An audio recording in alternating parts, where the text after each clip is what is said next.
Sean Payton caught up with Kay Adams today on Radio Row at the Super Bowl, and he was lobbing some smoke grenades potentially when talking about what Denver's offseason plans are. He was just very direct about them. So we're going to share them with you guys on today's episode, but make sure to always like the video. It does help grow the channel more than you might realize. Plus, if you are not subscribed yet, scroll on down and click that subscribe button.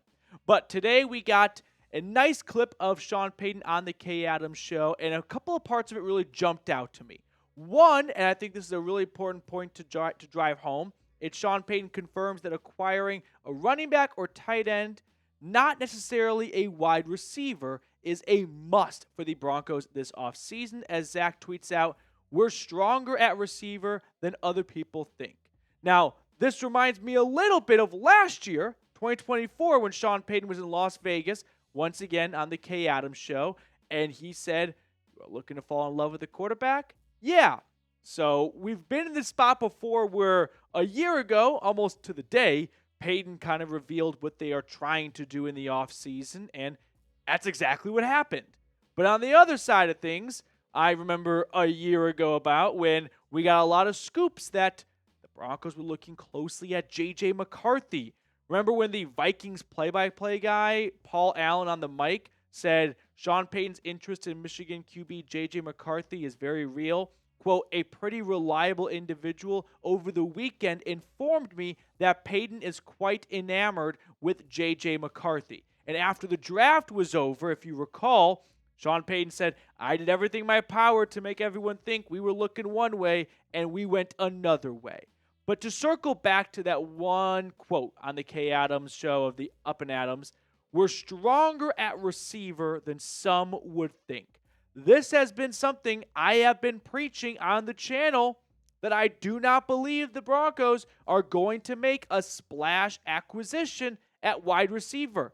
And I don't think they have to. Sutton put together, in my opinion, the best season of his NFL career. Devon Vele, Troy Franklin showed a lot of promise for two rookies. Marvin Mims had a breakout final third of the season with the Broncos.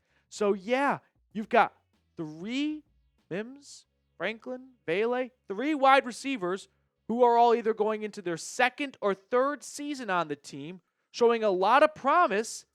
Why would you go out and make a big, sizable splasher receiver, stunt the growth of those guys, when you've got young, cheap, up-and-coming players in your own farm system?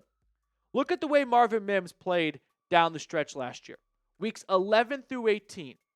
28 grabs, 434 yards, 6 touchdowns, 5.5 yards a reception, including a game-tying Hail Mary-type touchdown against the Bengals to force overtime. There is a lot of belief, and fairly so, in these young receivers that you don't have to go out and spend huge money on T. Higgins or Chris Godwin. Not that I don't think these guys are good receivers, but I'd rather see resources allocated elsewhere. And also, their prices are going to skyrocket because this is not a very good wide receiver draft class. So I do not think the Broncos are going to make a splash receiver signing. We saw last year when he was on the Kay Adams show, Sean Payton said, I want to fall in love with the quarterback. Guess what happened? Him and Bo Nix are making some babies. Not really, but maybe like a Super Bowl baby. This year, he says, I think we're better at receiver than people think we are. I don't think this one's a smokescreen. The J.J. McCarthy stuff, smokescreen. This stuff right here, I don't think it's a smokescreen. So I'll turn it over to you. Should the Broncos sign a big-name wide receiver? Me, personally, I am content with not punting on the idea of signing T. Higgins, because, yeah, T. Higgins is awesome when healthy, but he's missed 10 combined games over the last 2 seasons. He's going to make about $28 to $30 million on whatever contract he signs. I don't want to say it's a bad thing for the Broncos to sign him, but I don't think it's necessary. I'd rather see, like I said, resources devoted elsewhere. We have more ground to cover on today's show because Sean Payton also had some other comments revealing a little bit of what they want to do this offseason. But first, I do want to give a shout out to our friends over at Game Time. Game Time has this awesome deal called Game Time Picks that filters out the fluff to show you only the best deals for your favorite teams. teams. That way you don't spend 30 to 60 minutes hopping from one site to another looking for the best prices. No, with Game Time Picks, they're going to show you the best deals from where the seats are for what the price is. So take the guesswork out of buying tickets with Game Time. If you want to go to an Avs game or a Nuggets game, visit Game Time first, and when you use promo code CHATSPORTS, you'll get $20 off your first purchase. Terms apply, but again, create an account and redeem code CHAT Sports for $20 off. I put all that information for you guys in the comments and description of today's video. So check out Game Time today. Download the app for last-minute tickets at the lowest price guaranteed. Shout out to Game Time for supporting us here at Chat Sports and the Broncos Breakdown. Another quote that came out of this interview on Up and Adams. Payton saying, a joker can be a tight end or running back that is exceptional.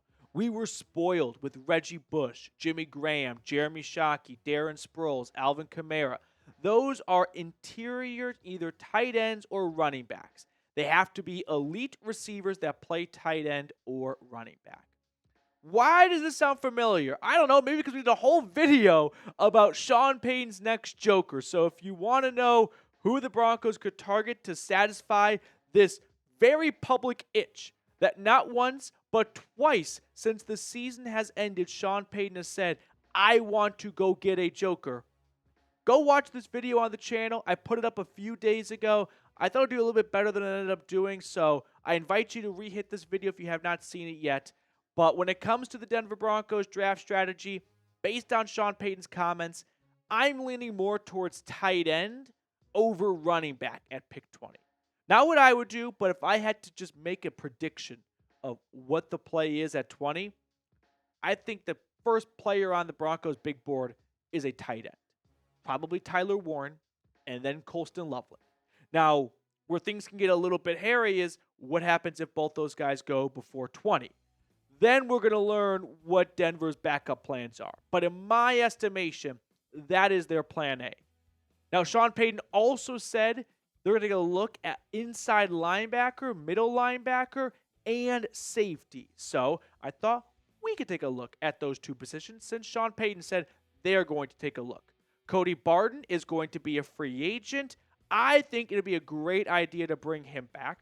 Alex Singleton is coming off a torn ACL. It was a pretty early in the season injury, so I expect Singleton to be ready for the start of training camp at the absolute latest.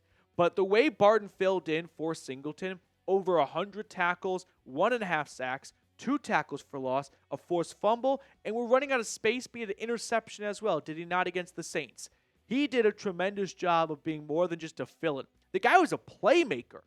So I would love for Barton to come back, maybe like on a 2-year, $8 million contract, somewhere in that neighborhood.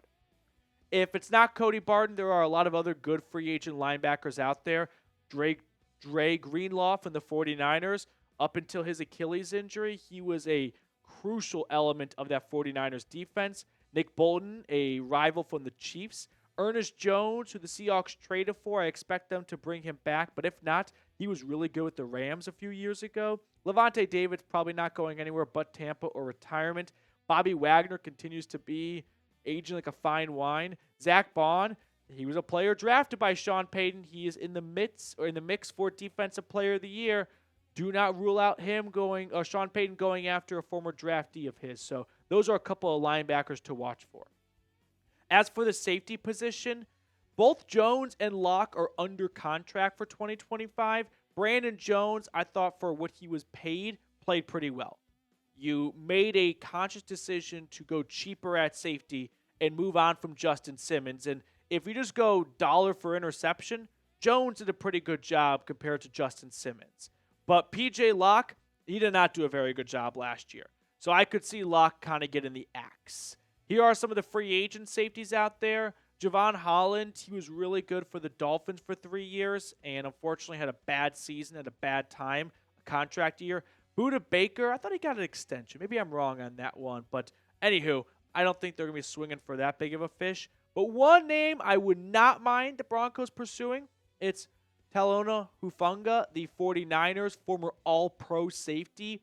Injuries have kind of decimated him over the last few seasons, which is a big bummer, but you go back to that 2022 campaign when he played in every single game, and Hufanga put up some really nice numbers: 5 tackles for loss, 9 pass breakups, 4 interceptions, all this coming in 2022. But you look at the last 2 seasons, and in 2 years, he's combined to play 1 full season. So we'll see what the Niners want to do with him. I'm sure there's some level of interest for a reunion, but they are probably thinking only for the right price. They can't pay a guy to sit out for half the year again. If it's not in free agency, the draft is a very good place to find a safety this year. There are some really good safeties like Malaki Starks, Nick Emmanwori. Those are 2 guys who I expect to go in the top 40 if they slip out of round 1, early round 2. I like Xavier Watts a lot from Notre Dame. And then Andrew, what's his last name again? Mukuba. I've had this said to me 100 times, and the moment the lights come on, I can't remember. So hopefully I have to commit it to memory because he's on the Broncos, but that's a player I have a lot of interest in, and we did a video on that also on the channel. So to wrap up today's episode, shout out your city for me in the chat. Let me know where you are tuning in from. It's always good to kind of get familiar with the audience as we continue to grow as a channel. Plus, if you're watching all the way to the end of the video, you're part of the end of the video crew. So I want to show some love to you, recognize you. Let me know you're still watching by shouting out your pin down below.